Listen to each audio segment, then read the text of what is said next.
Good morning, everyone. Today we'll start a new chapter, Force and Laws of Motion.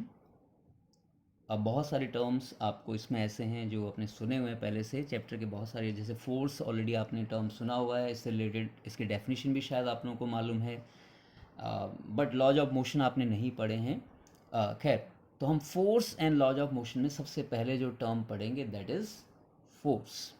Force generally we know this term और इसकी definition भी शायद आप लोगों को मालूम है. फिर भी यहाँ पे देखिए हम थोड़ा सा और इसको एक्सप्लेन करके पढ़ेंगे. द एफर्ट और कॉज, फोर्स की जो डेफिनेशन है, द एफर्ट और cause which sets stationary objects into motion और changes the speed, direction, shape, size is called force etcetera. Size और भी बहुत सारी चेंज, यानी कि जहाँ कहीं भी कुछ इस तरह के चेंजेस हमने लाने हैं तो जो एफर्ट हम करते हैं यार, the cause of happening that thing is called force. ठीक है. और सिंपल वर्ड्स में जो आपने अभी तक डेफिनेशन पढ़ी वो तो सिंपल है. अ पुश, पुश और a pull is called force. Simple है. अभी तक ये जो डेफिनेशन पढ़ी है, the simple definition, a push और a pull is called force. तो जहाँ कभी हम फोर्स अप्लाई करते हैं, डोर को अगर हमने ओपन करना है तो definitely we have to pull it और sometime we have to push it. ठीक है. तो कोई चीज़ को हम अपनी ओर खींच रहे हैं तो उसको कहते हैं पुलिंग, और अगर हम अपने ऑपोजिट डायरेक्शन में उस चीज़ को थ्रो कर रहे हैं या फेंक रहे हैं या पुश शिफ्ट कर रहे हैं तो that time we have to push. तो पुश एंड पुल, कोई भी चीज़ हम कोई भी एक्टिविटी करते हैं, whenever we do any bring any kind of change, rubber को स्ट्रेच करना है, उसको लंबा खींचना है हमने तो उसको पुल करना पड़ेगा. स्प्रिंग को दबाना है हमने तो कंप्रेस करना है तो पुश करना पड़ेगा. तो push and pull, every activity, और each and every activity is based on push और पुल. सो खैर, तो यहाँ पे डेफिनेशन हमने सबसे पहले फोर्स की पढ़ी. अ पुश और a pull is called force, or this definition also the effort or cause which sets stationary objects into motion or changes the speed, direction, shape, size is called force. तो ये definition, आप proper definition ये है, short में लिखना चाहेंगे तो push और pull is called force. तो force की unit क्या होती है अभी तक हमने पढ़ा है, this is Newton. Unit of force is Newton. Okay, simply we write it N. Okay. चलिए, बाकी और अभी फोर्स के बारे में आगे हम और पढ़ेंगे. यहाँ पर सिंपल आपने न्यूटन, इसकी डेफिनेशन फोर्स क्या है और उसकी डेफिनेशन, उसका यूनिट पढ़ लिया हमने, न्यूटन. नेक्स्ट है रिजल्टेंट फोर्स. अब रिजल्टेंट फोर्स क्या हो, देखिए किसी भी ऑब्जेक्ट पर ज़रूरी नहीं कि एक ही फोर्स लग रहा हो, एक से ज़्यादा फोर्स भी लग सकते हैं. तो उस कंडीशन में जो इफेक्ट आएगा, यानी कि कोई बॉडी पर अगर हम पैडलिंग करते हैं और रफ सरफेस है, ठीक है, या कोई ऑपोजिट डायरेक्शन से किसी, या दो लोग एक किसी चीज़ को पुश कर रहे हैं, एक पहले एक आदमी पुश कर रहा है, फिर दूसरा भी आया उसने भी पुश करना शुरू किया, तो डेफिनेटली जो इफेक्ट होगा उसका वो ज़्यादा बढ़ जाएगा. या फिर ऑपोजिट साइड्स में कोई खींच रहा है, एक जैसे अभी आपने डोर पे है, एक कोई बाहर से डोर को पुश करा एक अंदर से, तो दोनों लोग ऑपोजिट डायरेक्शन में फोर्स लगा रहे हैं, तो डोर खुलने की कंडीशन क्या है कि जिस तरफ से फोर्स ज़्यादा लगा उसके ऑपोजिट डायरेक्शन में क्या हो जाएगा, डोर खुल जाएगा. या दो लोग किसी एक चीज़ को खींच रहे हैं ऑपोजिट डायरेक्शन में, तो वो उसका किस तरफ जाएगा डिपेंड करेगा किस तरफ फोर्स ज़्यादा है. एक तो ये बात होगी. या फिर किसी ऑब्जेक्ट पे एक से ज़्यादा फोर्स लग रहे हैं तो वो ऑब्जेक्ट कितना चेंज आएगा उस ऑब्जेक्ट में डिपेंड करेगा कि दोनों फोर्सेस का जो टोटल सम है वो कितना बन रहा है. ठीक है. तो इसको हम कुछ फिगर से समझते हैं, क्योंकि फोर्स क्या है, एक हमने पहले बात की हुई है फोर्स के बारे में. फोर्स क्या है, फोर्स है पुश और पुल, यानी कि डायरेक्शन पे बेस्ड है. तो इसका मतलब फोर्स एक वेक्टर क्वांटिटी है. वेक्टर क्वांटिटी मतलब जिसका कोई ना कोई डायरेक्शन होता है. अगर हम पुश कहेंगे तो हमेशा वो किस डायरेक्शन में होगा, ऑपोजिट, आगे की तरफ होगा. और पुल कहेंगे तो हमेशा कहाँ के होगा, हमारी तरफ, बैकवर्ड डायरेक्शन में होगा. तो डेफिनेटली एक डायरेक्शन तो है ही, तो इसलिए फोर्स क्या होता है, पॉजिटिव और नेगेटिव हो सकता है. तो सपोज कोई एक बॉडी है, हमने एक एग्जाम्पल लेते हैं. इस बॉडी पर यहाँ से हमने देखा 5 न्यूटन का फोर्स लग रहा है. ठीक है. और मैं इधर से एक इधर से पुश कर रहा हूँ, दूसरा इसको इधर खींच रहा है, एक पीछे से पुश कर रहा है. आपने इधर पुरानी दिल्ली में देखा होगा कि धक्का लगाते हैं ठेले वाले सामान को, तो एक आगे से खींच रहा होता है और एक पीछे से उसको भी और धक्का भी मार रहा होता है। ठीक है, तो इसका मतलब क्या है, दो लोगों के फोर्स लगाने से जो इफेक्ट है वो बढ़ जाएगा, यानी कि दोनों के फोर्सेस सेम डायरेक्शन में लग रहे हैं। तो सपोज ये 3 न्यूटन का या 10 न्यूटन का फोर्स लगा रहा है, तो टोटल रिजल्टेंट फोर्स जो हो जाएगा वो इकट्ठे हो जाएगा, कितना हो जाएगा, 15 न्यूटन। तो ये बॉडी के ऊपर जो इफेक्ट आएगा वो 15 न्यूटन फोर्स के लगने वाला इफेक्ट आएगा। अब कंडीशन दूसरी समझते हैं कि यहाँ पर कोई, फिर यही हम ले लेते हैं 10 न्यूटन का फोर्स इधर लग रहा है और दूसरा कोई इसको ऑपोजिट डायरेक्शन में खींच रहा है, 5 न्यूटन का फोर्स लगा रहा है। तो अब ये बॉडी जो मूव तो करेगी, किस तरफ मूव करेगी डिपेंड करेगा किस तरफ फोर्स ज़्यादा लगता है। इस तरफ फोर्स ज़्यादा लगेगा, इस तरफ मूव करेगी, लेकिन इफेक्ट जो होगा वो इतना ज़्यादा नहीं हो पाएगा जितना 10 न्यूटन फोर्स लगने से होता। क्यों? क्योंकि 5 न्यूटन का फोर्स ऑपोजिट डायरेक्शन में लग रहा है, जिससे ये फोर्स क्या हो जाएगा, अगर ये पॉजिटिव है तो ये क्या हो जाएगा, नेगेटिव फोर्स हो जाएगा। तो इसलिए हम इस कंडीशन में माइनस करेंगे और तब जो रिजल्टेंट इफेक्टिव फोर्स होगा वो कितना आएगा, 5 न्यूटन। यानी कि रिजल्टेंट फोर्स या इफेक्टिव फोर्स जो है वो कितना रहेगा, 5। इस बॉडी को पुल करने में जो काम फोर्स काम करेगा वो सिर्फ 5 न्यूटन का करेगा। अगर ये फोर्स नहीं लगता इधर से तो कितना फोर्स लग पाता, 5 10 न्यूटन का, यानी कि ज़्यादा अच्छे से और काम होता, ज़्यादा एक्सेलरेशन होता, उसको खींचना और आसान होता। लेकिन क्योंकि अपोजिट डायरेक्शन में भी 5 न्यूटन का फोर्स लग रहा है, तो जो इफेक्टिव फोर्स है वो सिर्फ कितना है, 5 न्यूटन का। अब एक कंडीशन और है कि अगर कोई बॉडी पर इस तरफ 10 न्यूटन का फोर्स लग रहा है और इधर भी 10 न्यूटन का फोर्स है, इस कंडीशन में बोथ साइड, इधर भी सेम फोर्सेज हैं, दोनों इसको क्या करेंगे, कैंसिल करेंगे, 10 माइनस 10 इक्वल टू 0। तो जो इफेक्टिव फोर्स है 0 न्यूटन, यानी कि कोई भी बॉडी में मूवमेंट चेंज नहीं आएगा, क्योंकि टोटल फोर्स कितना हो जा रहा है, 0, रिजल्टेंट फोर्स 0 आ रहा है, तो डेफिनेटली कोई भी चेंज नहीं आएगा, क्योंकि जब तक फोर्स नहीं लगेगा तब तक कोई चेंज नहीं आएगा। और यहाँ पर फोर्स क्या हो जा रहा है, 0, रिजल्टेंट फोर्स। तो एक तो ये रिजल्टेंट फोर्स की बात समझी आपने, ठीक है। तो हमने पहले फोर्स की डेफिनेशन पढ़ी है और उसका रिजल्टेंट फोर्स क्या होता है ये पढ़ा, यानी total force, sum of all the forces working on a body is called resultant force, ठीक है। अब आता है बैलेंस फोर्सेस। तो बैलेंस फोर्सेस क्या होते हैं, balance forces are the forces which are acting on a body when sum of all the forces acting on a body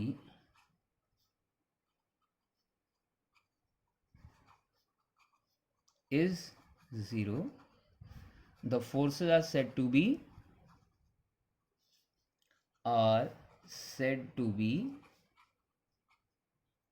balance.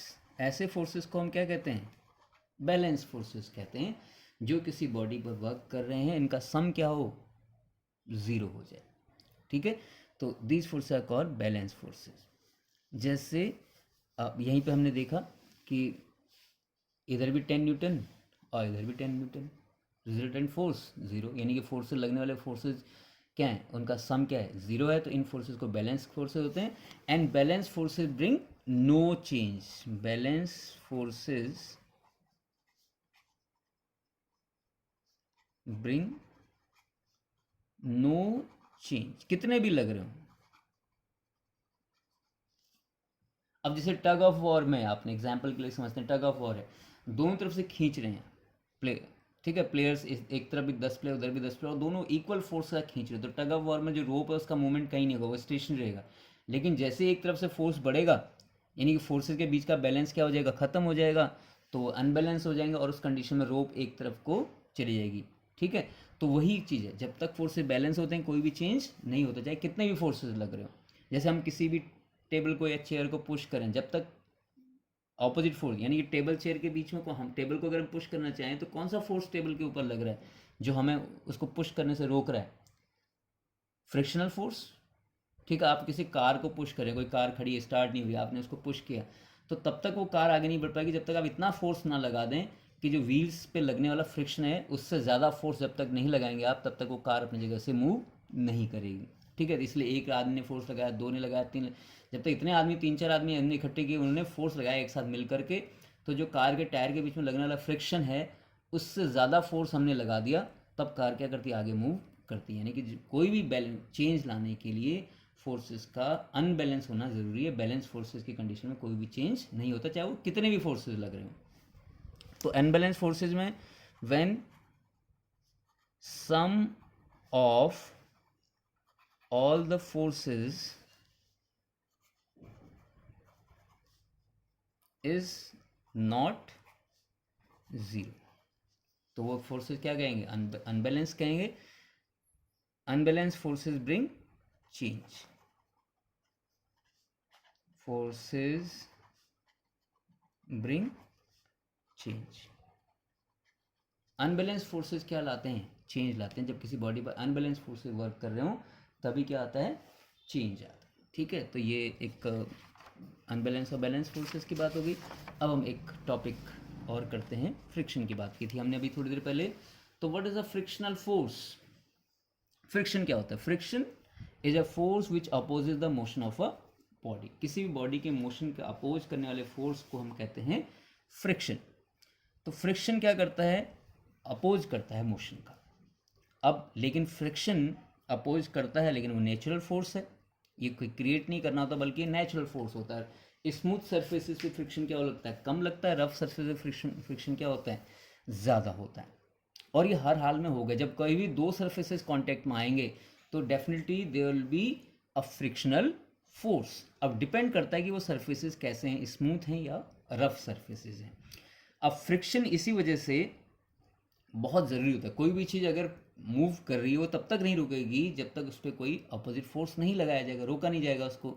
लेकिन फ्रिक्शन की वजह से अगर कोई बॉल हमने ग्राउंड पे रोल की तो थोड़ी देर बाद बॉल अपने आप ही रुक जाएगी. क्यों, क्योंकि उस पर एक अपोजिट फोर्स. आपने साइकिल की पैडलिंग कर रहे हैं और पैडलिंग छोड़ दी तो थोड़ी धीरे धीरे साइकिल थोड़ी देर बाद क्या हो जाएगी, रुक जाएगी. क्यों रुक जाएगी, क्योंकि उस पर एक अपोजिट फोर्स लगा जिसको हम फ्रिक्शनल फोर्स कहते हैं, जिसकी वजह से आपकी साइकिल थोड़ी देर बाद अपने आप ही रुक जाएगी. आपके रोड और आपके कार जो साइकिल के टायर हैं उनके बीच में एक फ्रिक्शनल फोर्स लग रहा है जिसकी वजह से साइकिल रुक. लेकिन अगर ऐसा ना हो तो भी बड़ी मुश्किल है, क्योंकि न तो ब्रेक्स आपके काम करेंगे, ब्रेक्स भी फ्रिक्शन की वजह से ही काम करते हैं. फ्रिक्शन लगाते हैं आपके व्हील के ऊपर तो आपकी साइकिल रुकती है.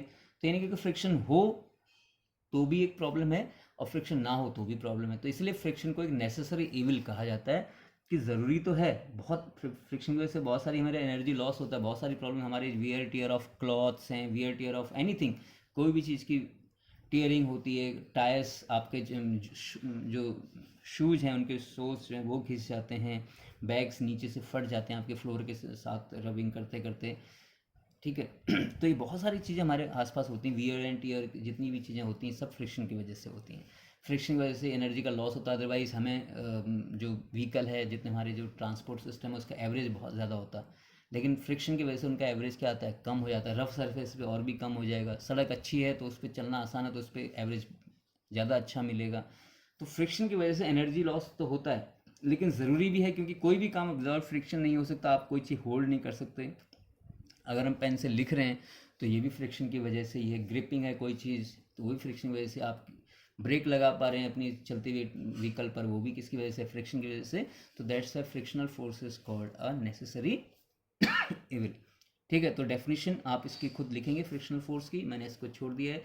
फ्रिक्शनल फोर्स के a force which opposes the motion of a body. ठीक है, चलिए ज़्यादा आपके उसमें सिलेबस में फ्रिक्शन के बारे में है नहीं, हम इतना ही पढ़ेंगे फ्रिक्शन के बारे में. ठीक है, चलिए अब आते हैं नेक्स्ट उस पर. नेक्स्ट क्या है हमारे पास, इनर्शिया. तो इनर्शिया टॉपिक नेक्स्ट, इसके बाद टॉपिक आपकी बुक में इनर्शिया ही है. देखिए इनर्शिया क्या होता है, जैसे अभी पेन यहाँ पर मैंने रख दिया, आपके सामने रखा हुआ है. ये पेन कब तक मूव नहीं करेगा, जब तक मैं इसको या तो उठाऊंगा नहीं, या कोई ऐसा फोर्स, कोई इतनी तेज़ हवा चल पड़े यहाँ से कि वो पेन उड़ जाए. फैन में इतनी तेज़ कर दूँ कि पेपर भी उड़े और उसके साथ पेन भी चला जाए, बट फोर्स लगना ज़रूरी. अदरवाइज ये पेन क्या रहेगा, यहीं का यहीं पर रहेगा, इसी पोजीशन में रहेगा. ठीक है, ये इसकी टेंडेंसी हो गई ये अपनी, क्योंकि ये लिविंग थिंग तो है नहीं, नॉन लिविंग है. लिविंग में भी जब फोर्स लगाएंगे, जब मस्कुलर एनर्जी को यूज़ करें तभी मूवमेंट होगा, उसके बिना मूवमेंट नहीं हो सकता. तो यहाँ पे पेन कब तक मूव नहीं करे, जब तक मैं इस पर फोर्स नहीं लगाऊँ. इसको यहाँ से यहाँ तक फोर्स लगाया या मैंने इसको यहाँ से यहाँ तक लिया, तब जब फोर्स लगा तो इसने अपनी पोजीशन चेंज की, अदरवाइज अपनी पोजीशन पर ही रहेगा. और ये केवल स्टेशनरी ऑब्जेक्ट के लिए नहीं है, अगर कोई बॉडी मूविंग कंडीशन में भी है तब भी वो मूव ही करती रहेगी जब तक इस पर फोर्स नहीं लगाएंगे. लेकिन हमारे आसपास जितनी भी चीज़ें जो मूव करती हैं धीरे धीरे वो रुक जाती हैं, वो सिर्फ एक ही फोर्स की वजह से, जिस फोर्स को हम कहते हैं फ्रिक्शनल फोर्स. वो फोर्स लग रहा है तब वो चीज़ें रुक रही हैं, अदरवाइज कोई चीज़ चल रही है तो वो चलती ही रहेगी. ठीक है, तो ये चीज़ यहीं पर हमने कहा, इसी प्रॉपर्टी को, ऑब्जेक्ट्स की इसी प्रॉपर्टी को हम कहते हैं इनर्शिया, कि अगर वो चलती हैं तो चलती रहेंगी, रुकी हैं तो रुकी रहेंगी। इसी प्रॉपर्टी, ऐसी टेंडेंसी को हम कहते हैं इनर्शिया। तो इनर्शिया की डेफिनेशन क्या हो गई? The property of an object to resist any change in its state of rest or uniform motion in a straight line, direction भी चेंज नहीं होगा, ठीक है, is called inertia। ठीक है, द डेफिनेशन याद करेंगे, इसकी इनर्शिया की डेफिनेशन याद करेंगे। The property of an object to resist any change in its state of rest और uniform motion in a straight line is called inertia. तो इनर्शिया के डिफरेंट टाइप्स होते हैं, टाइप्स पढ़ते हैं। सबसे पहले इनर्शिया ऑफ रेस्ट, समझ गए होगे? इनर्शिया ऑफ रेस्ट यानी कोई चीज रेस्ट में है तो वो रेस्ट में ही रहेगी। अब to oppose the tendency of an object to oppose the position change in state of rest, ठीक है, तो वो है इनर्शिया ऑफ रेस्ट। दूसरा inertia of motion, inertia of motion भी, कोई चीज मूवमेंट मोशन में है तो मोशन में ही रहेगी, it will not change it's position, that is inertia of motion। And third is inertia of direction, means अगर कोई चीज एक पर्टिकुलर डायरेक्शन में चल रही है तो उसी डायरेक्शन में चलती रहेगी, डायरेक्शन में कोई चेंज नहीं आएगा जब तक कि उस पर कोई फोर्स नहीं लगेगा, वो भी अनबैलेंस्ड, ठीक है। तो ये इनर्शिया ऑफ डायरेक्शन हो गया। अब इनर्शिया किस पे डिपेंड करता है? मेजर ऑफ इनर्शिया, यानी कि इनर्शिया किसका ज़्यादा किसका कम, किस चीज़ से पता लगता है कि इसका इनर्शिया कम ज़्यादा होगा? जैसे एक लीफ है, वो अपनी पोजीशन पे तो रहेगी, जहाँ पे लीफ को आप रख देंगे वहीं पे रहेगी लीफ, लेकिन जब थोड़ी सी हवा चलेगी तो लीफ तो उड़ जाएगी। अब एक स्टोन, कहीं पर एक लीफ रखी हुई है, लीफ तो थोड़ी सी हवा चलेगी तो वो उड़ जाएगी। अगर उसी जगह पर आपने कोई एक ब्लॉक रख दिया, मेटल ब्लॉक, ठीक है, एक लीफ रखी है थोड़ी सी, पहले तो लीफ और ये दोनों स्टेशनरी पोजीशन में, कोई हवा नहीं चल रही, कुछ नहीं चल रही, तो स्टेशनरी हैं दोनों, लेकिन जैसी थोड़ी सी हवा चलेगी लीफ तो उड़ जाएगी यहाँ से, ठीक है, लीफ आपको कहीं और मिल जाएगी, ऐसे करके उड़ के यहाँ पहुँच जाएगी। बट जो ये ब्रिक है, इस पर कितनी भी तेज हवा चले ये वहीं का वहीं रहेगा। तो इसका मतलब फोर्स, हवा ने तो दोनों पे बराबर फोर्स लगाया है, लेकिन ये लीफ तो उड़ करके यहाँ पहुँच गई, ये अपनी जगह पे रहा, इसका मतलब इसकी टेंडेंसी कम है, इसको कम फोर्स लगाने पे ही अपनी जगह चेंज कर दी, अपनी जो प्रॉपर्टी है उसको चेंज कर दिया, इसने अपनी पोजीशन को चेंज कर लिया, लेकिन इसने चेंज नहीं किया। तो इसका मतलब इसका इनर्शिया क्या है? ज़्यादा है। इसका अपनी पोजीशन पे बने रहने की टेंडेंसी क्या है? इसकी ज़्यादा है। और इसकी अपनी पोजीशन में बने रहने की टेंडेंसी क्या है? कम है। अपनी पोजीशन को चेंज ना करने की जो टेंडेंसी है वो इसकी कम है और इसकी ज़्यादा है, ठीक है। तो इसके अंदर इनर्शिया ऑफ रेस्ट कम था और इसके अंदर इनर्शिया ऑफ रेस्ट ज़्यादा है। क्यों है इसके अंदर ज़्यादा? क्योंकि इसका मास क्या है? ज़्यादा है।